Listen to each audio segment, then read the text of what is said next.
Bonjour, dans cette vidéo, on va étudier un exercice de construction de points à l'aide d'égalités vectorielles et l'application judicieuse de la relation de Chasles. On montrera aussi comment prouver que des points sont alignés. On doit donc construire le point D tel que vecteur AD plus 2 vecteurs CD est égal vecteur CA plus vecteur CB. Alors le problème c'est que D est au bout de A et de C et pour pouvoir le construire facilement, on aimerait qu'il ne soit au bout que d'un sommet. On va choisir par exemple le point A. Alors pour faciliter donc cette tâche, on va écrire vecteur CD grâce à la relation de Chasles sous la forme vecteur CA plus vecteur AD. Et on va ensuite distribuer le 2 sur la parenthèse. On aura donc 2 vecteurs CA plus 2 vecteurs AD. Et puis, les vecteurs AD plus 2AD, on va les additionner pour obtenir 3AD. Voilà. Ensuite, on a donc l'égalité 3AD plus 2CA égale CA plus CB. On va soustraire 2CA de chaque côté de l'égalité pour obtenir à gauche 3AD et à droite vecteur CA plus vecteur CB moins 2 vecteurs CA. Maintenant, on va simplement soustraire CA moins 2CA et obtenir moins CA. Moins CA, on va pouvoir l'écrire sous la forme plus AC. Et puis, dans l'addition, on va pouvoir changer l'ordre des termes, puisqu'on a le droit de changer addition et multiplication, on a le droit de changer l'ordre des termes et on va plutôt écrire AC plus CB. On l'écrit sous cette forme pour pouvoir appliquer la relation de Chasles. On va additionner AC et CB. Vous voyez que on peut connecter les deux vecteurs et appliquer la relation de Chasles en disant que vecteur AC plus vecteur CB c'est égal à vecteur AB. On obtient donc comme résultat 3 vecteurs AD égale vecteur AB.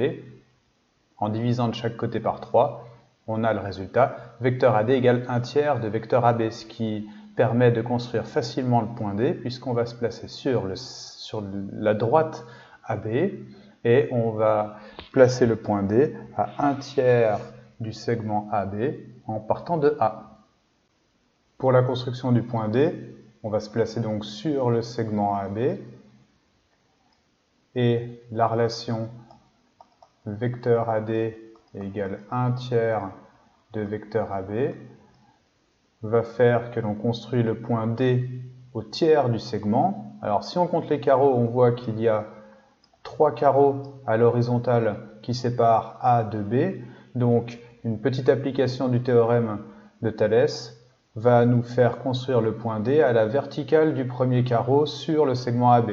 Voilà comment on peut le construire de manière très simple. Dans la question 2, pour construire le point E, on va répéter la même opération, c'est-à-dire qu'on va appliquer la relation de Chasles pour que E soit apparent seulement au bout d'un seul point. On va choisir par exemple le point B. Alors on va appliquer la relation de Chasles au vecteur EC pour le transformer en vecteur EB plus vecteur BC. On va ensuite distribuer le 2 sur la parenthèse pour obtenir 2EB plus 2BC. On va ensuite changer EB en moins BE de manière à ce que 2EB s'écrive moins 2BE et qu'on puisse l'additionner avec 3BE. À ce moment-là, on obtiendra au final 3BE moins 2BE égale 1BE qu'on écrit BE. À ce moment-là, on va soustraire 2BC de chaque côté de l'égalité, ce 2BC là, à gauche 2BC moins 2BC, il reste BE à gauche du égal, et puis à droite, on a vecteur AC plus vecteur BC moins 2 vecteurs BC qu'on va pouvoir additionner. BC moins 2BC, c'est égal à moins BC. De nouveau, on va échanger l'écriture de BC, on va l'écrire moins CB, ce qui nous donne finalement moins BC, c'est égal à moins CB, c'est-à-dire CB.